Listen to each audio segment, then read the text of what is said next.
Breaking news. অর্থনৈতিক অবস্থা ভালো, পে স্কেল দিতে কোনো সমস্যা নেই বলে জানালেন প্রধান উপদেষ্টা।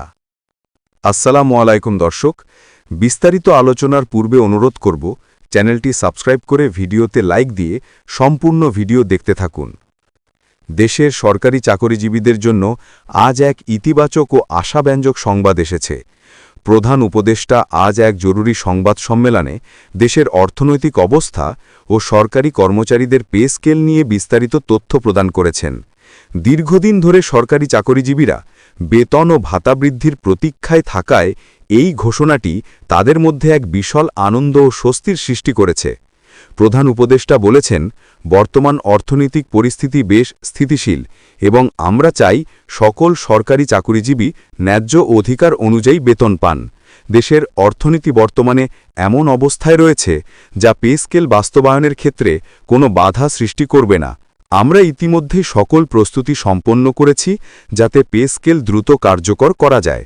তিনি আরও বলেন, সরকার পে স্কেল বাস্তবায়নে কোনো ধরনের বিলম্ব মেনে নেবে না এবং এটি নিশ্চিত করার জন্য যথাযথ পদক্ষেপ নেওয়া হচ্ছে। সরকারি চাকরিজীবীরা শীঘ্রই প্রজ্ঞাপন পাবেন যা তাদের বেতন ও ভাতার ক্ষেত্রে স্বচ্ছতা এবং স্থায়িত্ব নিশ্চিত করবে। অর্থনীতিবিদরা মনে করছেন, দেশের অর্থনীতি বর্তমানে স্থিতিশীল, যার ফলে সরকারি চাকরিজীবীদের বেতন ও ভাতা বৃদ্ধির জন্য সরকারের সক্ষমতা রয়েছে। বিশেষজ্ঞরা বলছেন, এই ঘোষণাটি সরকারি চাকরিজীবীদের মধ্যে দীর্ঘদিন ধরে চলা উৎকণ্ঠা দূর করবে এবং তাদের কর্মক্ষমতা ও মনোবল বৃদ্ধিতে সহায়ক হবে। অনেক চাকরিজীবী এই মুহূর্তে সামাজিক যোগাযোগ মাধ্যমে একে অপরের সঙ্গে আনন্দ ভাগ করে নিচ্ছেন। অফিসের বিভিন্ন স্থানে উৎসবের পরিবেশ লক্ষ্য করা যাচ্ছে। তো দর্শক, ভিডিওটির এই মুহূর্ত পর্যন্ত যারা দেখছেন, চ্যানেলটি সাবস্ক্রাইব করে রাখুন পরবর্তীতে নবম পে স্কেলের সকল আপডেট সবার আগে পেতে। সংবাদ সম্মেলনে প্রধান উপদেষ্টা আরও বলেন, সরকার চায় সকল সরকারি কর্মচারী সন্তুষ্টি ও আত্মবিশ্বাসের সঙ্গে তাদের কর্ম সম্পাদন করতে পারেন। পে স্কেল বাস্তবায়ন আমাদের ঔদাত্য প্রধান বিষয়। আমরা নিশ্চিত করব যে সকল প্রয়োজনীয় প্রশাসনিক ও আর্থিক প্রস্তুতি সম্পন্ন হয়েছে এবং কোনো প্রকার বিলম্ব হবে না। তিনি উল্লেখ করেন, পে স্কেল বাস্তবায়ন শুধু সরকারি চাকরিজীবীদের জন্য নয়, পুরো প্রশাসনিক ব্যবস্থার কার্যকারিতা এবং সরকারি নীতি পরিকল্পনার ধারাবাহিকতার জন্য অত্যন্ত গুরুত্বপূর্ণ। উল্লেখ্য, সরকারি চাকরিজীবীরা দীর্ঘদিন ধরে বেতন ও ভাতা বৃদ্ধির জন্য আন্দোলন, দাবি এবং আলোচনা চালিয়ে যাচ্ছিলেন। এই ঘোষণার ফলে তাদের দীর্ঘ প্রতীক্ষার অবসান হল এবং তারা সরকারকে সহযোগিতার জন্য ধন্যবাদ জানাচ্ছেন। বিভিন্ন সরকারি অফিসে আজ সকাল থেকে আনন্দমুখর পরিবেশ লক্ষ্য করা গেছে। কর্মচারীরা একে অপরকে অভিনন্দন জানাচ্ছেন।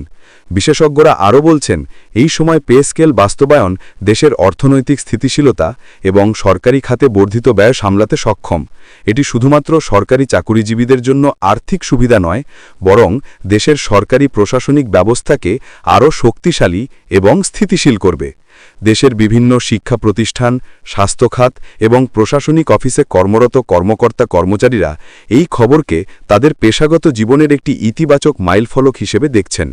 সংক্ষেপে বলা যায়, আজকের এই ঘোষণা দেশের সরকারি চাকরিজীবীদের জন্য এক নতুন অধ্যায়। তো দর্শক, ভিডিওটির এই মুহূর্ত পর্যন্ত যারা দেখছেন, চ্যানেলটি সাবস্ক্রাইব করে রাখুন পরবর্তী আপডেট পেতে। দীর্ঘ অনিশ্চয়তা, উৎকণ্ঠা এবং প্রতীক্ষার অবসান ঘটিয়ে সরকার স্পষ্টভাবে জানিয়েছে যে সরকারি চাকরিজীবীদের ন্যায্য অধিকার ও বেতন বৃদ্ধির ক্ষেত্রে কোনো ধরনের দেরি হবে না। দেশের অর্থনৈতিক সক্ষমতা এবং সরকারের প্রশাসনিক প্রস্তুতি এই বাস্তবায়নকে সহজ ও কার্যকর করতে প্রস্তুত।